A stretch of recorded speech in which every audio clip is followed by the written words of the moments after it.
The rain pounded against the pavement, mirroring the coldness in my husband's eyes as he tossed my last suitcase onto the wet driveway. Standing beside his young mistress, Julian declared himself the sole owner of our $92 million estate, erasing 5 years of marriage in a single breath. He thinks he has won, unaware that the very ground beneath his feet belongs to the man whose daughter he just discarded like trash. My name is Serafina Vance, and today was supposed to be a celebration of the 5 years I had devoted to this marriage.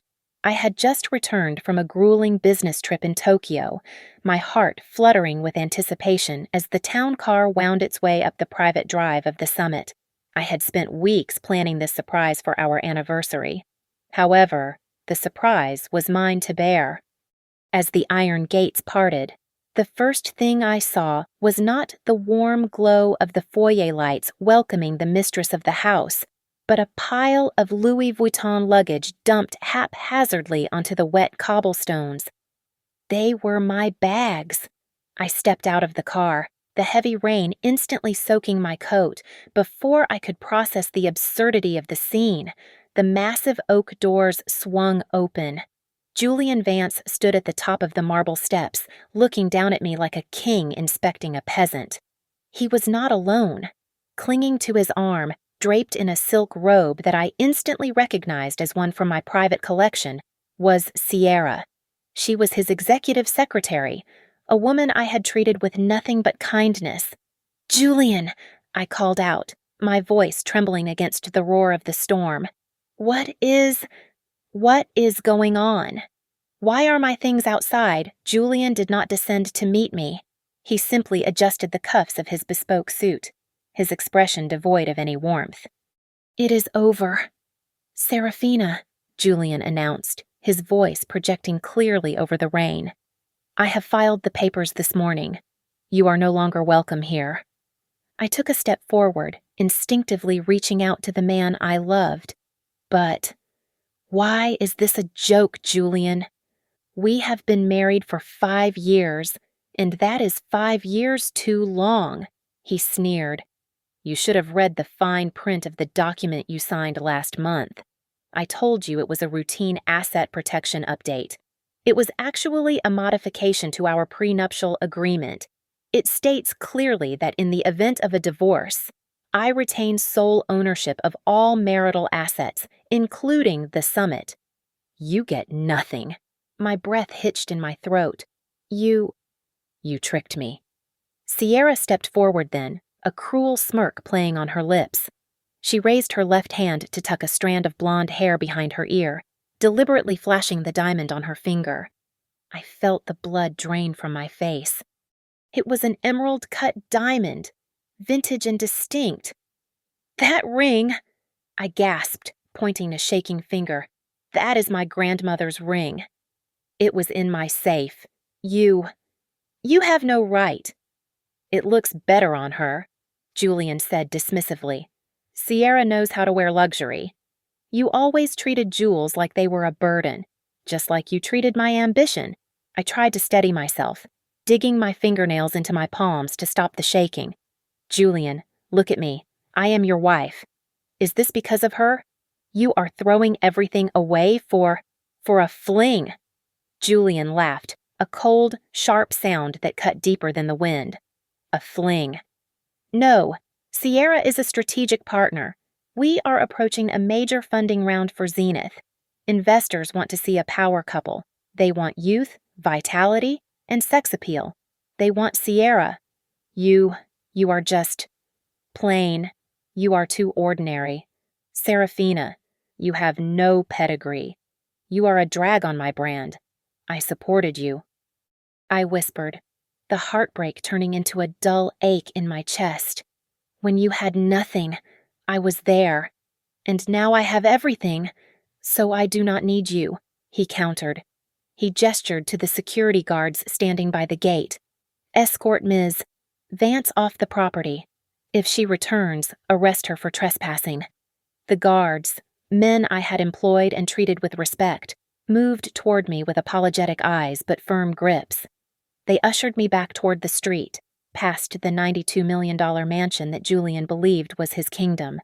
I stood alone on the sidewalk as the heavy iron gates slammed shut, sealing my past life away. The rain plastered my hair to my face, mixing with the tears I refused to let fall. I looked up at the towering structure of the summit one last time. The lights in the master bedroom flickered on, and I saw two silhouettes merge in the window.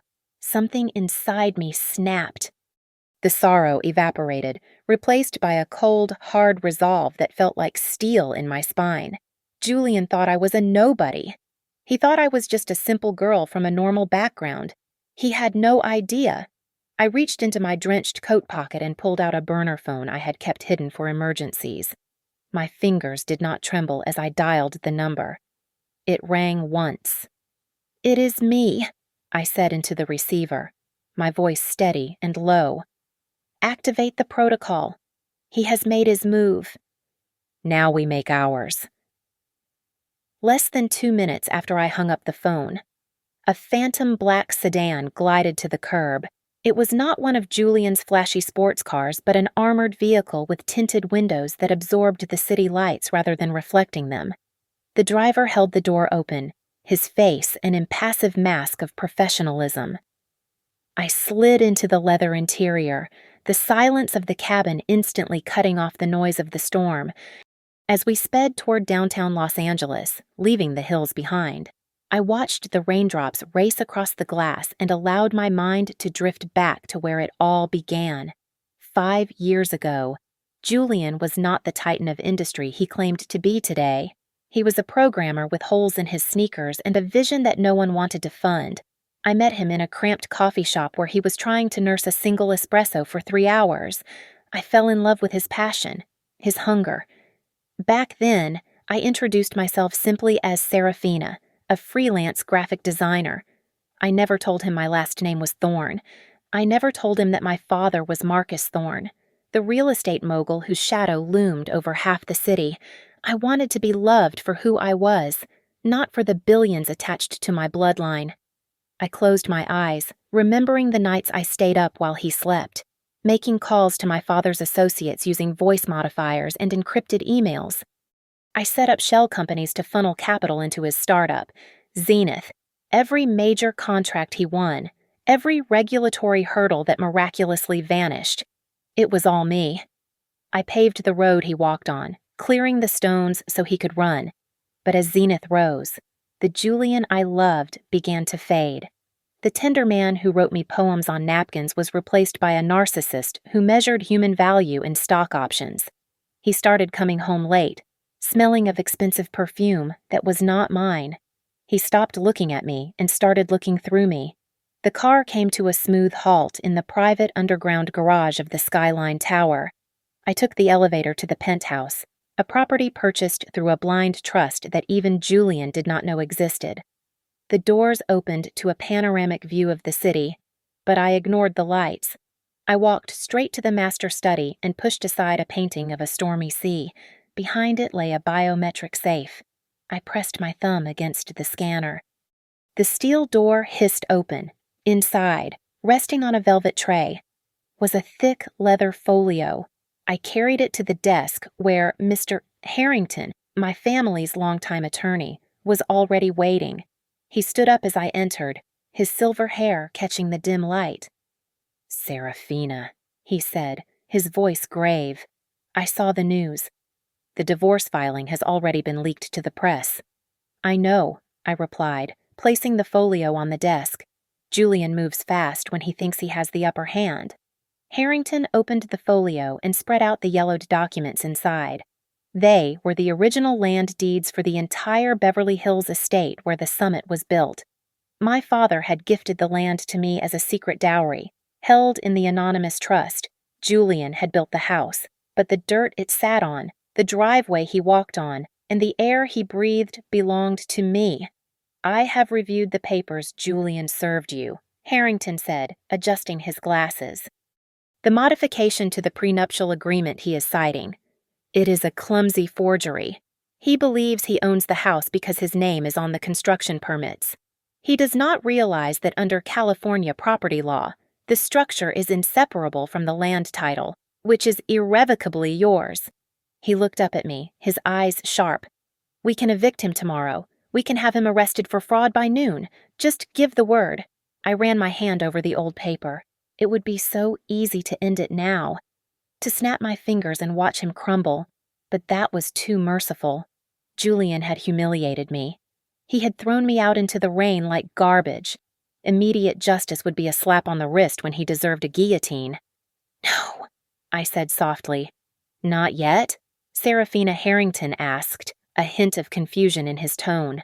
"Why wait? He humiliated you." "Exactly." I turned to the window, watching the city sprawl beneath me. If I destroy him now, he is just a victim of a bad legal loophole. I want him to believe he has won. I want him to feel the ecstasy of total victory. I want him to climb so high that when I kick the ladder away, the fall will shatter every bone in his body. I turned back to Harrington, my tears fully dried. "Let him have his party," I commanded. "Let him parade Sierra around wearing my grandmother's ring. We are going to let him think he is the king of the world. And while he is busy celebrating, we are going to document every single crime he commits to maintain his lifestyle. I do not just want the house back. Harrington, I want his reputation, his company, and his freedom." Harrington smiled, a slow, predatory grin that matched my own. "Very well. Then we shall begin the surveillance immediately." "Good," I whispered, looking at the reflection of a woman I barely recognized in the glass, a woman who was done being a victim. Let the games begin. It was agonizing to watch. From the cool safety of my penthouse command center, I stared at the wall of high-definition monitors that displayed every corner of the home I had built.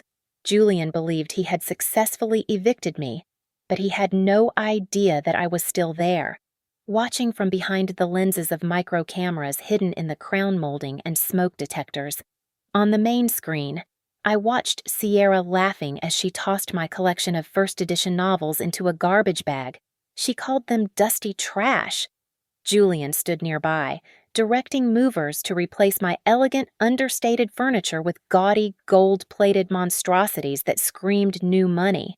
It felt like watching an autopsy of my own life. By Friday night, the transformation was complete. Sierra decided to host a massive party to celebrate her victory. The house was packed with strangers. I zoomed in on the camera in the living room and saw Sierra holding up her phone, live streaming to her followers. "Welcome to my crib," she shrieked into the camera, spinning around so her dress flared out. Julian and I just decided the old decor was so boring. "We are making big changes." I muted the audio on that feed, unable to stomach her voice, and switched my attention to the camera inside Julian's private study. The party was raging outside, but Julian was not celebrating. He was pacing back and forth, sweating. Sitting across from him was a man I recognized, a disbarred lawyer known for facilitating shady deals. "I need the liquidity, and I need it now," Julian said, his voice tight with panic. "The company took a hit last quarter. If I do not inject capital to cover the losses before the audit, I am finished. I need to mortgage the house. It should appraise for at least $90 million. I just need a loan of $50 million. "It is risky." "Julian," the lawyer replied, tapping a pen on the desk. "But if you hold the deed, we can push it through a private lender by Monday." I leaned back in my chair, a cold smile touching my lips. He was trying to mortgage my house to save his failing company. It was time to intervene. I picked up my encrypted phone and dialed the number for the landline in the staff quarters. "Hello?" A fearful voice answered after the first ring. It was Elena, the head housekeeper. "Elena, it is me," I said softly. There was a gasp on the other end. Madam Serafina, thank God it is. It is a nightmare here. I know. Elena, I can see everything," I assured her. "Listen to me carefully. You need to stay there. I need you to be my eyes on the ground. Tell me what is happening with the staff. She is firing people for no reason. Elena whispered, her voice breaking. Yesterday, she threw a vase at the new maid because the coffee was cold. And madam, she is stealing. I saw her taking the antique silver candlesticks and the small jade statues. She puts them in her bag when she goes out. I think she is selling them. Let her take them, I said, my voice hardening. Document everything. Take photos if you can. But do not get caught. Just hold on a little longer. Elena, I promise I am coming back. After hanging up, I opened my laptop. I knew exactly which bank Julian was trying to use for this emergency loan. It was the only one desperate enough to deal with high-risk clients. I drafted an anonymous email to the bank's risk management department. I did not provide proof yet. Just a simple tip. Check the chain of title for the Summit property. The applicant does not hold the rights to the land. I hit send and waited. 2 hours later, the cameras caught the moment the seed of doubt took root. Julian was in the study when his phone rang. I turned up the volume. What do you mean there is a hold? Julian shouted into the phone, his face turning a deep shade of red. That is ridiculous. I am the owner. A title discrepancy. That is impossible. He slammed the phone down so hard I thought it would crack. The loan officer must have told him there was a red flag on the property. Julian ran his hands through his hair, pulling at the roots. He stormed out of the study and found Sierra in the hallway, who was busy taking selfies. Put that phone away, Julian roared, startling her. Baby. What is wrong? Sierra asked, pouting. You are ruining my vibe. Your vibe. Julian grabbed her arm, his grip visibly painful. The bank is stalling the loan. Someone is messing with me. I need that money. Sierra, if I do not get $50 million by next week, we lose everything. You are hurting me. Sierra whined, pulling away. It is probably your ex-wife.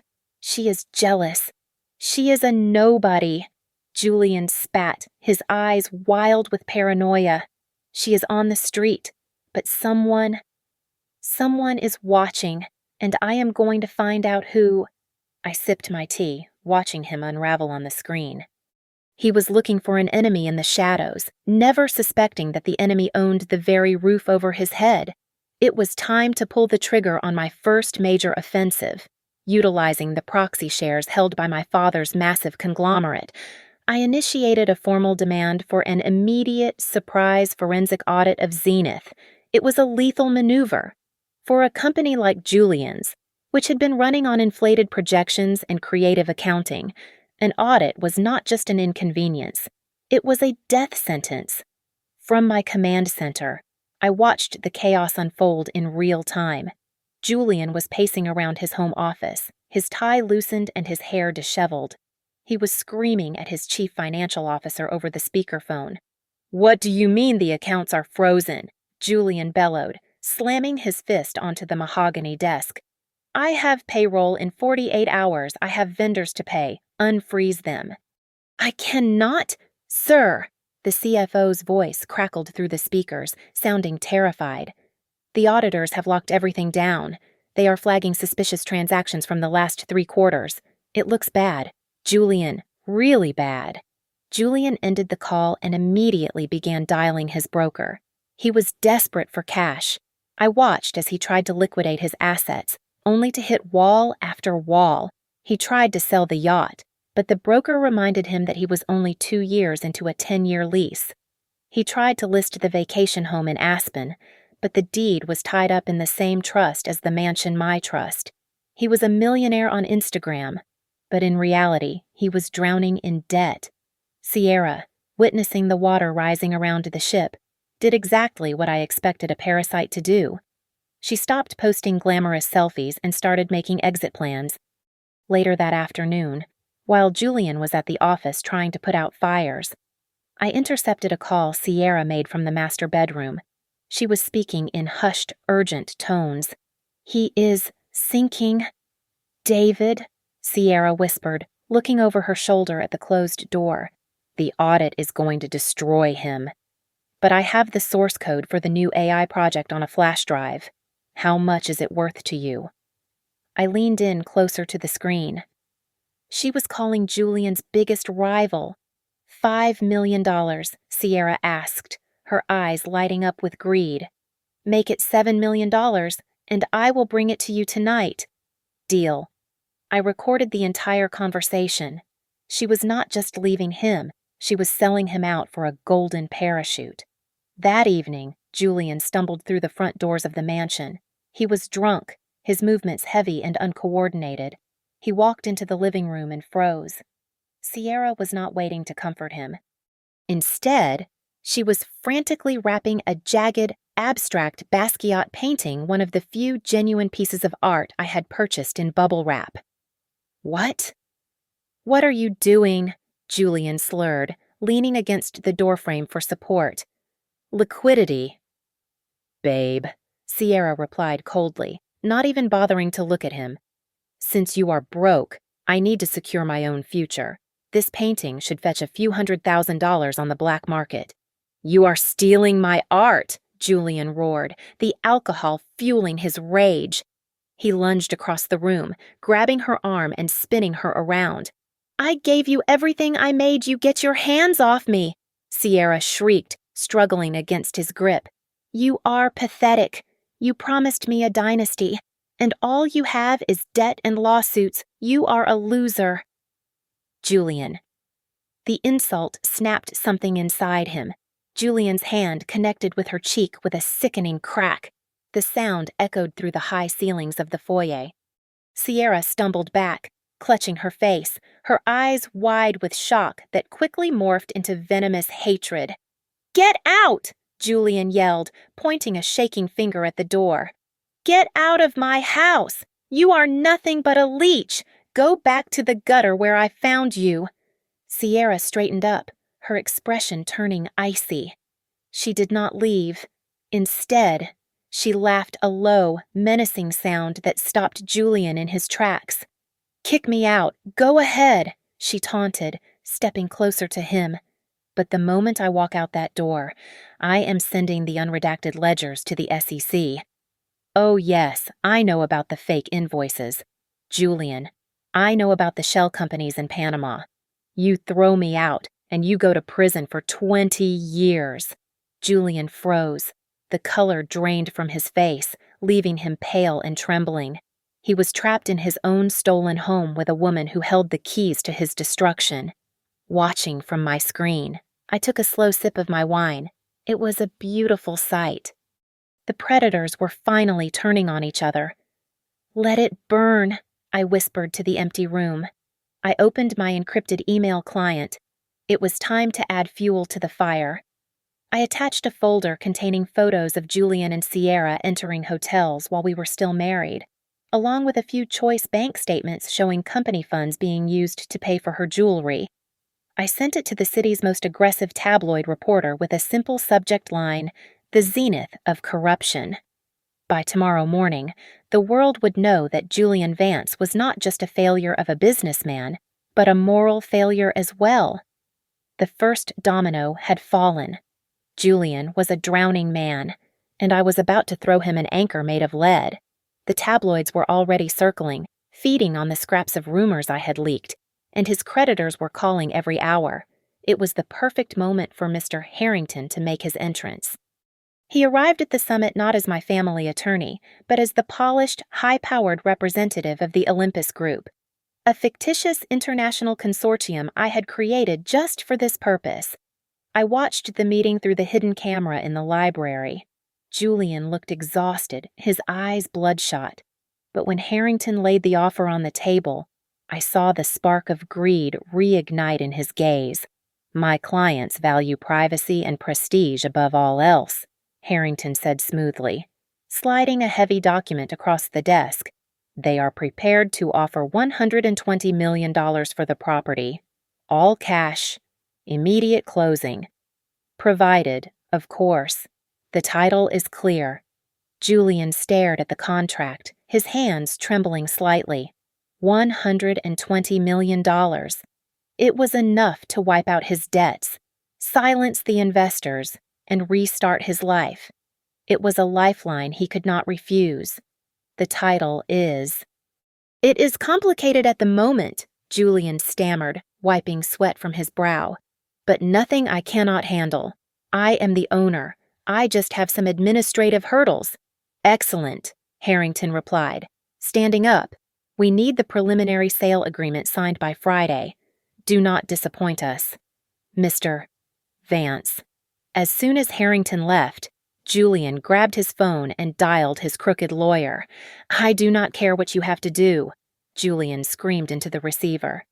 "Forge the deed, backdate the transfer.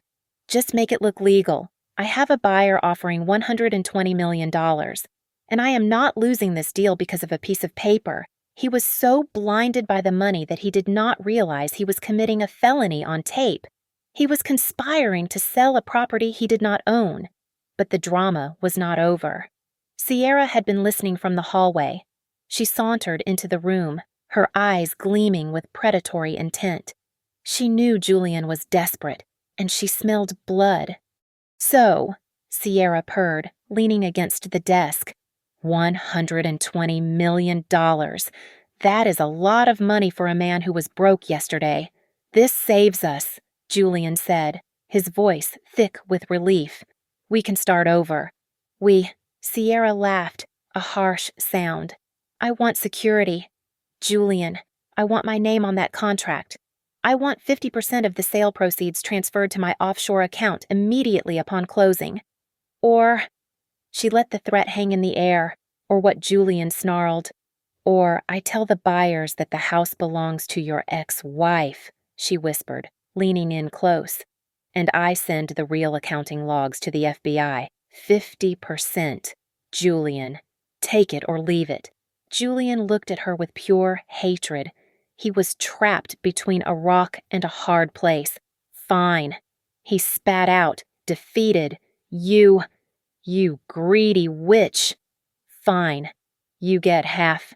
I watched with satisfaction as he drafted a side agreement for her. 2 days later, I watched Julian sign the fraudulent sale agreement. His pen scratched against the paper, sealing his fate. He had officially attempted to sell my property with forged documents. The trap was sprung. However, Sierra was not content to wait for the closing date. Her greed made her sloppy. Later that night, while Julian passed out from exhaustion and whiskey, Sierra crept into his office. I switched camera feeds to follow her. She opened the bottom drawer and took out the corporate seal of Zenith. She logged into the company's banking portal using Julian's credentials. "Just a little advance," she muttered to herself as she typed. She authorized a wire transfer of $200,000 to her personal account, labeling it as a consulting fee. She stamped the digital invoice with the physical seal to bypass the secondary authorization. She thought she was being clever, but she left a digital footprint so distinct she might as well have signed a confession. I sat back in my chair, the glow of the monitors illuminating my smile. I had it all. I had the video of Julian ordering the forgery. I had the signed fraudulent contract. I had the recording of Sierra's blackmail. And now, I had proof of her embezzlement. Julian wanted to announce the sale at a grand signing ceremony to restore his reputation. He wanted the world to see him as a winner. "You want an audience." "Julian," I whispered, closing the laptop. "I will give you one." I picked up my phone and called my father. "It is done," I said. "Get the jet ready. We are going to a party."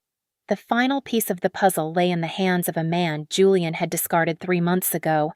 I sat in the back booth of a dimly lit diner in North Hollywood, a baseball cap pulled low over my eyes. Across from me sat Leo, Julian's former executive assistant. He looked tired, but his eyes burned with a mixture of fear and vindication. Julian had fired him for spilling coffee during a board meeting, stripping him of his severance and blacklisting him from the industry. "Did you bring it?" I asked, sliding a thick envelope of cash across the table. "It is all here," Leo whispered, his hand shaking as he pushed a small black flash drive toward me. "Every wire transfer, every invoice for the construction of the summit." He was laundering money from Zenith's R&D budget to pay for the marble and the gold fixtures. He labeled them as Server farm upgrades. I took the drive, feeling the cold metal against my palm. Thank you. Leo, you just bought your freedom. I hope you bury him. Serafina, Leo said, his voice cracking. I hope you bury him deep. Back at the penthouse. I slotted the final evidence into my digital dossier. The picture was complete. Julian was not just a fraud, he was an embezzler on a massive scale. But I was not done. I turned my attention to Sierra. Her digital hygiene was as sloppy as her loyalty. I navigated to her personal cloud storage login page. During a dinner party once, she had bragged that she never forgot her passwords because they were all simply her name followed by her birth year. I typed in Sierra 1995 and hit enter. The green checkmark appeared instantly. I scrolled through her folders until I found one labeled Aftermath. Inside were screenshots of flight confirmations. She had booked a one-way ticket to the Cayman Islands for the day after the sale closed. She had no intention of staying with Julian. She was going to take her cut and vanish. While I was hunting them, Julian was trying to hunt me. Through the microphones in his office, I heard him screaming at a private investigator he had hired 2 days ago. What do you mean you cannot find her? Julian shouted, the desperation evident in his voice. She is a housewife. She does not have tradecraft, Mr. Vance. It is like she vanished into thin air, the investigator's voice replied through the speaker. Her credit cards are dead. Her phone is off. The only hit we got was a passport scan at Heathrow Airport yesterday. It looks like she fled to London. I smiled. The digital breadcrumbs I had planted were working perfectly. Julian exhaled, a sound of immense relief. Good, Julian muttered. If she is in London, she cannot stop the signing. She gave up. He believed he was safe, but his subconscious knew better. That night, the eve of his great triumph, I watched him on the infrared camera in the master bedroom. He was tossing and turning, tangling himself in the silk sheets. Suddenly, he sat bolt upright, gasping for air, clutching his chest. He scrambled out of bed and ran to the wall, safe, punching in the code with frantic fingers. He pulled out the forged deed and the fraudulent sale contract, clutching them to his chest like a holy relic. He needed to touch the lies to feel real. I turned away from the screen and walked out onto the terrace of the penthouse. The Los Angeles wind was cool against my skin. I held a glass of vintage red wine, looking down at the city lights that sprawled out like a sea of diamonds. Somewhere down there, in the dark, Julian was clinging to a paper shield that I was about to set on fire. Tomorrow, I whispered to the wind. Tomorrow. The game ends. I pulled out my phone and dialed a number I had not called in 5 years. The line rang twice before a deep, gravelly voice answered. Serafina. Hello? Daddy? I said, my voice thick with emotion but steady with purpose. I am sorry it has been so long. Is it time Marcus Thorne asked? He did not ask for explanations or apologies. He simply understood. Yes, I replied, gripping the railing. The signing ceremony is tomorrow at noon. I need you there.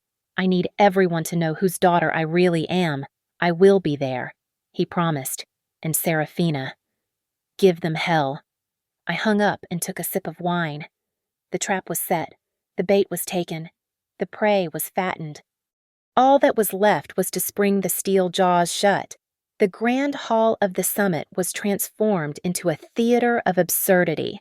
Waiters in white gloves navigated through a sea of reporters, venture capitalists, and the shallow social climbers who made up Julian's circle.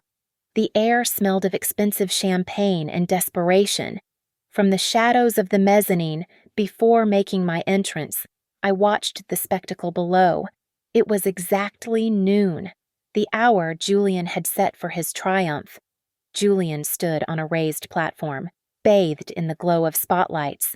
He wore a bespoke Italian suit that cost more than most people earned in a year, tailored to hide the fact that he had lost 10 pounds from stress in the last week. He was gripping a glass of whiskey, his knuckles white. Beside him stood Sierra, preening for the cameras. My stomach turned as I saw the necklace draped around her neck, a vintage sapphire choker that my father had given me for my 21st birthday. She wore it like a trophy, oblivious to the fact that it was a noose. Julian tapped the microphone, the feedback screeching slightly before he found his voice. "Ladies and gentlemen," Julian began, flashing a smile that didn't reach his terrified eyes. "Thank you for joining us on this historic day. Today, I am not just announcing the sale of this estate for $120 million. I am announcing the future of Zenith. This capital will launch our next super project, cementing our dominance in the tech world. We are unstoppable." The crowd erupted in polite applause. Sierra clapped the loudest, her eyes gleaming with avarice. I could practically hear her thoughts. She was calculating exactly how fast she could transfer her 50% cut to the Cayman Islands before vanishing. She looked at Julian not with love, but like a butcher looks at a prize hog. To the future, Julian toasted, raising his glass. That was my cue. At the far end of the hall, the massive double doors swung open with a thunderous boom that silenced the room instantly.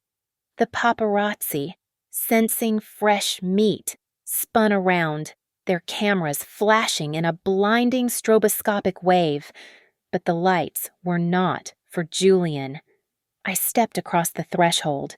Gone was the modest cardigans and sensible shoes of the wife Julian had discarded. I wore a floor-length gown of black velvet that absorbed the light, cut sharp and dangerous. My hair was slicked back, revealing a face set in stone. But I did not walk alone. On my arm was a man whose face had graced the cover of Forbes magazine more times than Julian had had hot dinners. Marcus Thorne, the titan of real estate, the man who could crush Julian's entire company with a single phone call. To Julian, he was just the retired old man from the countryside I visited on holidays. To the rest of the world, he was a god. A collective gasp sucked the air out of the room. The silence was absolute, heavy, and suffocating. I locked eyes with Julian across the expanse of the hall. I saw the moment recognition hit him like a physical blow. His face went from confusion to a pale, ghostly white. The glass of whiskey slipped from his fingers, shattering against the marble floor with a sound like a gunshot. "No," Julian mouthed, his voice lost in the distance. That is impossible." He looked from me to my father, his brain struggling to reconcile the lie I had fed him with the terrifying reality standing before him. He realized in that split second that the nobody he had married was the heiress to the very empire he was trying to defraud. I began to walk. The crowd parted for us instinctively, creating a wide path to the stage. I heard whispers rippling through the room. "Is that Marcus Thorne? Is that his daughter? I thought she was a nobody." I did not look left or right. I kept my eyes fixed on Julian. He looked like he was about to vomit. Sierra, realizing something was terribly wrong but too ignorant to recognize my father, looked around nervously, clutching my sapphire necklace. We reached the stairs of the platform. My father stopped at the bottom, crossing his arms and fixing Julian with a glare that could peel paint. I ascended the steps alone. The click of my heels on the wood echoed through the microphone system. Julian backed away, stumbling over his own feet, until he hit the podium. He was trembling so violently that his teeth chattered.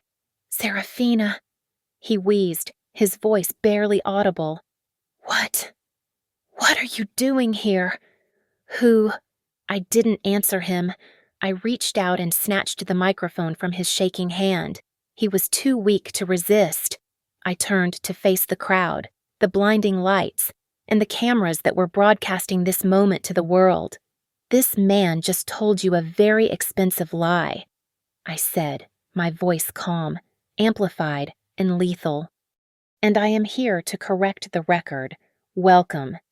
"Everyone," I said, my voice echoing through the stunned silence of the grand hall. I hope you are enjoying the champagne.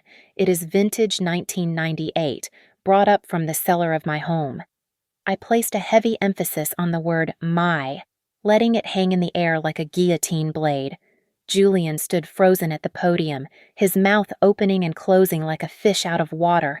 Before he could stammer out a defense, I pressed a button on the small remote I had concealed in my palm. The massive LED screen behind the stage, which had displayed the Zenith logo just moments ago, went black. Then, a high-resolution image of a legal document appeared. "This is the original land deed for the summit," I explained calmly, pointing to the screen.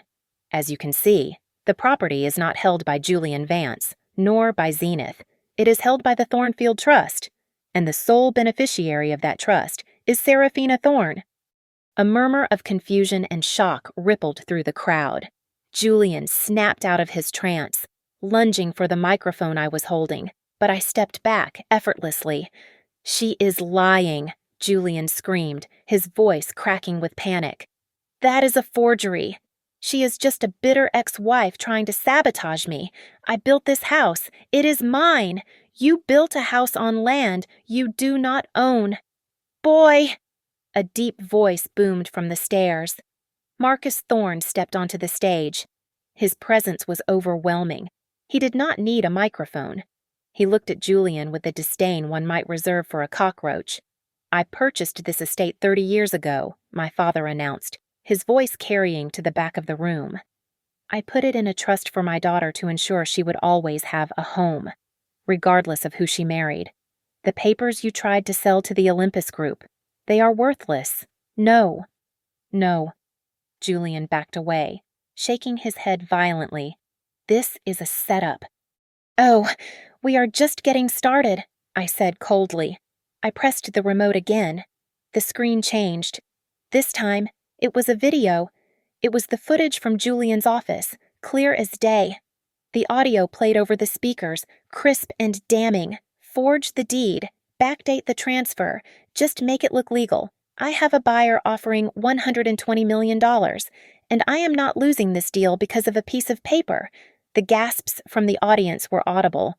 The journalists in the front row were frantically typing on their phones, live streaming the confession of a felony. Julian's face turned the color of ash. He looked like he wanted to disappear into the floor. But Julian is not the only thief on this stage. I continued, turning my gaze to Sierra. She had been trying to inch away toward the exit, but at the sound of her name, she froze. I clicked the remote one more time. The screen filled with bank statements and emails. "Here we have the transfer records showing Sierra embezzling $200,000 from Zenith's corporate accounts." I narrated, my voice dry and factual. "And here is the email thread where she agrees to sell Zenith's proprietary source code to your biggest competitor for $7 million. She was never going to marry you. Julian." "She was cashing out." Julian spun around to face Sierra, his eyes bulging. The betrayal hit him harder than the legal trouble. You sold me out," Julian whispered, his voice trembling with rage. "I gave you everything I left my wife for you. You were broke." Sierra shrieked, dropping the facade of the sweet fiancé. Her face twisted into a mask of ugliness. "You are a loser. Julian, you lied to me about your money. You were trying to use me to get the loan. Do not act like a victim. You are a fraud. You stole from me." Julian lunged at her, grabbing her arm. "Give me back the ring. That is my money. It is not your money." Sierra yelled back, shoving him away. "It is Serafina's money. You never had anything. It was a pathetic, chaotic scene." The power couple was tearing each other apart on stage while the world watched. I looked at the large monitor to the side of the room that displayed the stock market ticker. Zenith's stock was in free fall. The red arrow pointed straight down, wiping out hundreds of millions of dollars in market cap in seconds. The investors in the room were shouting into their phones, issuing sell orders. I signaled the security team I had hired actual professionals, not the thugs Julian employed. They moved to the edges of the stage, ready to intervene, but letting the humiliation linger for just a moment longer. I looked at the two of them, scrabbling at each other like rats in a sinking ship. I felt no pity, only a profound sense of closure. I raised the microphone to my lips one last time. "Get them out of here!" I commanded, my voice cutting through their screaming match. "You two have turned my home into a circus long enough. And now, it is time to clean up the trash." The sound of heavy boots marching across the marble floor cut through the chaotic noise of the argument like a knife.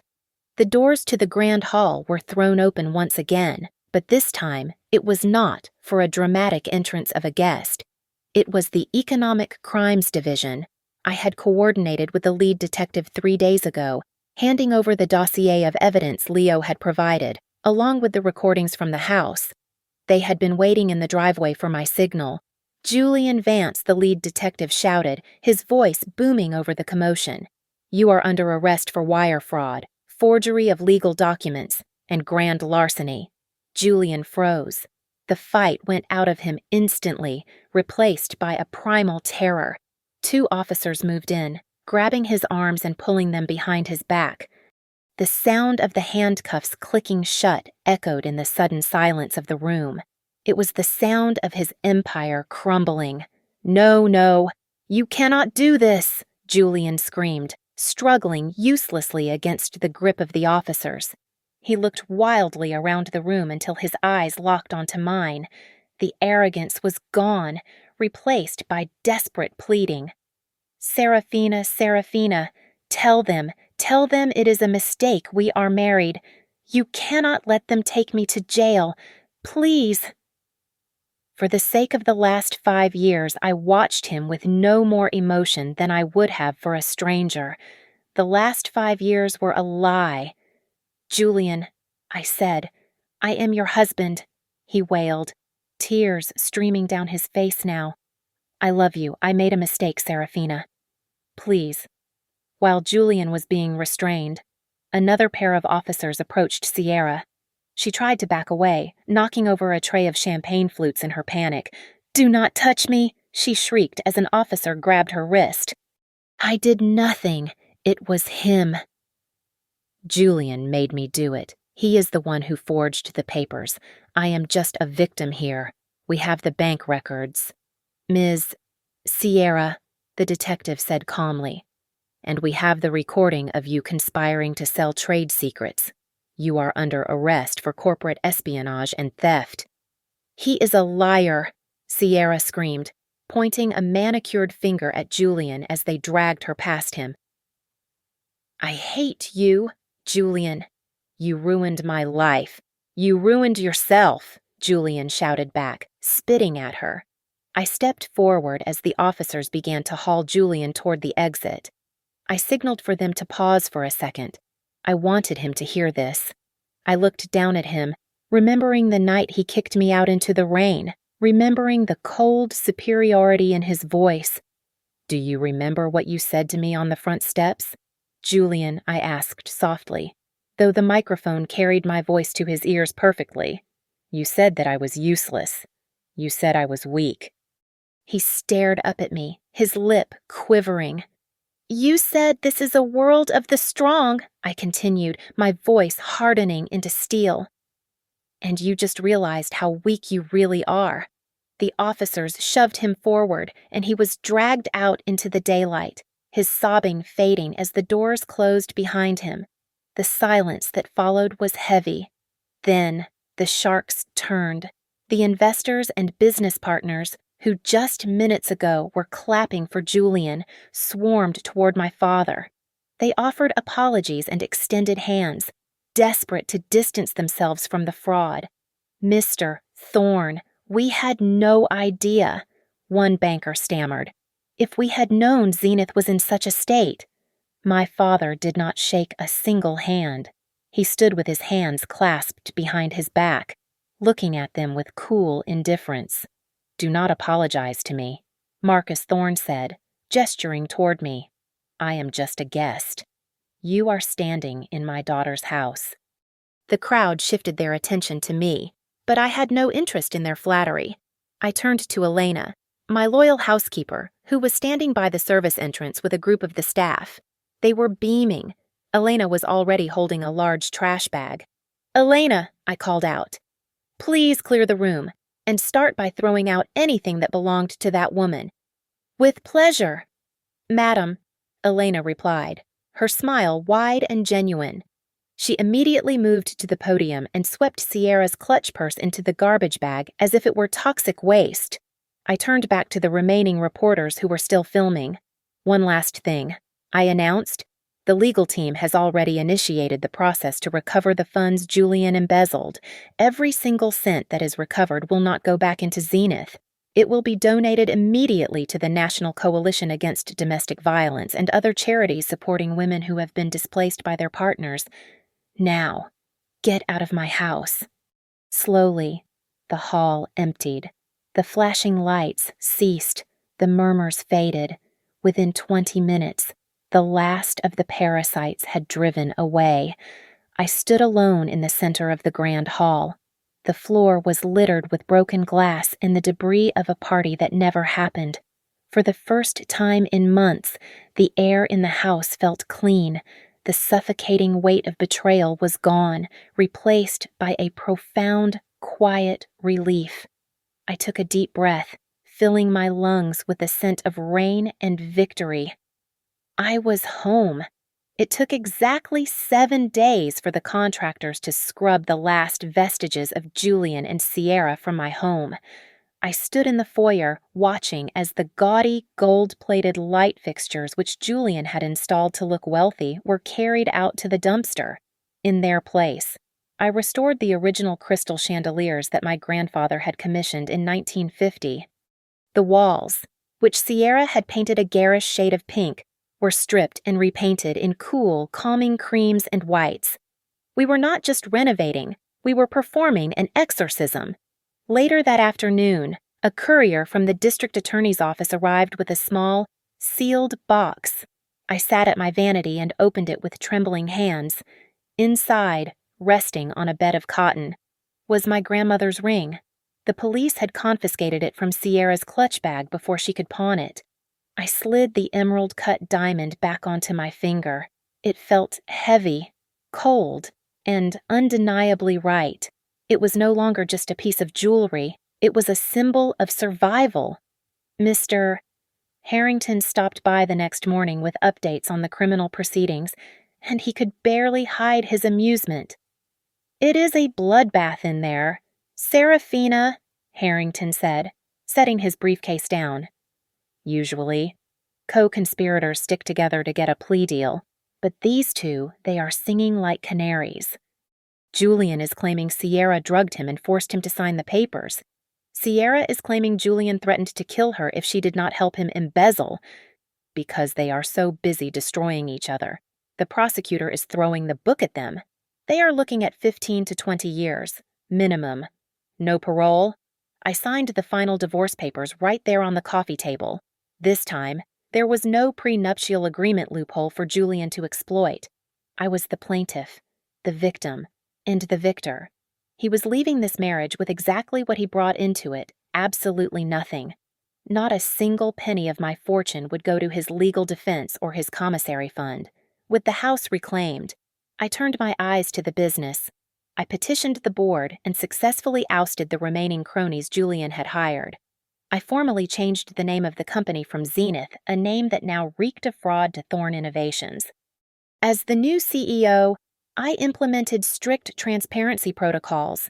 The market reacted tentatively at first, but as we released our first line of genuinely useful, ethically sourced technology, the stock price stabilized and then began a slow, steady climb. The business world realized that the brains behind the operation had never been Julian. It had always been the woman standing in his shadow. 1 month later, on a perfect afternoon where the sun bathed Los Angeles in golden light, I sat in the rose garden. The gardeners had finally managed to save the vintage rose bushes that Sierra had tried to pave over for a swimming pool. My father, Marcus, sat across from me, pouring tea from a silver pot. "You look different," Marcus said, observing me over the rim of his cup. "You look like your mother. Is that a good thing?" I asked. Smiling, "It is the best thing," he replied. He paused, his expression growing serious. Do you regret it, Serafina? Do you regret the 5 years you lost? The pain I looked at the scars on my hands from where I had helped plant these roses years ago, and then at the ring sparkling on my finger. I thought about the girl who had stood in the rain, crying over a suitcase, and the woman who now ran $1 billion empire. No, I said firmly, I do not regret it. If I had not met Julian, I never would have known how strong I actually am. He tried to break me. Dad. But all he did was forge me into steel. I needed that fire to become who I am today. My father smiled, a look of immense pride in his eyes. We finished our tea in comfortable silence, listening to the birds sing in the trees that belonged to us, on the land that was ours. When he left, I walked to the massive front doors of the summit. I threw them wide open, not to leave, but to welcome the guests I had invited for a private dinner, real friends, people who loved me for Serafina, not for the Thorn legacy. As the first cars began to drive up the winding path, I stood on the threshold, bathed in the warm evening light. I was no longer a victim. I was no longer a wife. I was the queen of my own kingdom, and my reign was just beginning. Thank you so much for listening to my story. Please comment below where you are listening from. I would love to connect with you, and do not forget to subscribe to the Lily Revenge Stories channel, like the video, and hit the hype button to help this story reach more people.